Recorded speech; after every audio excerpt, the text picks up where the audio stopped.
मी एकदा बाबासाहेब पुरंदरेंना असंच एकदा मी भेटून बोलत असताना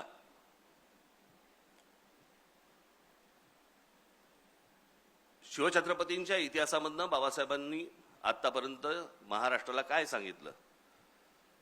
मी म्हटलं बाबासाहेब शिवछत्रपतींचा इतिहास आपण वाचत आलो. सण सणावळीसाठी म्हणून वाचायचा नसतो इतिहास.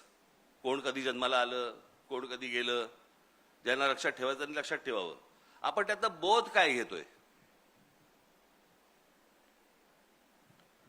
आणि एक अप्रतिम मला त्यांनी गोष्ट सांगितली बाबासाहेबांनी, आणि मला त्यांनी सांगितलं की शिवचरित्र वाचताना किंवा ऐकताना त्यातनं बोध काय घ्यायचा, तर शिवछत्रपती आजच्या काळात तुम्ही कसं जगावं हे त्या काळात सांगत होते. आज आपण ज्या काळामध्ये जगतो आहोत त्या काळामध्ये कसं जगलं पाहिजे हे जर समजा शिवछत्रपतींचा इतिहास वाचला तर त्यांच्या प्रत्येक गोष्टीतनं आपण काय वाचतो.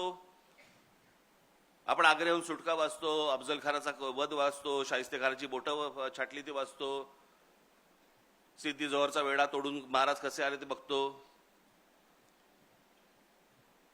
परंतु या 50 वर्षामध्ये, आयुष्याच्या 50 वर्षामध्ये त्या माणसाने आपल्याला काय सांगितलं, आपल्याला काय शिकवलं, महाराष्ट्राने ह्याच्या पुढे कसं जगलं पाहिजे, कसं राहिलं पाहिजे, कसं वागलं पाहिजे.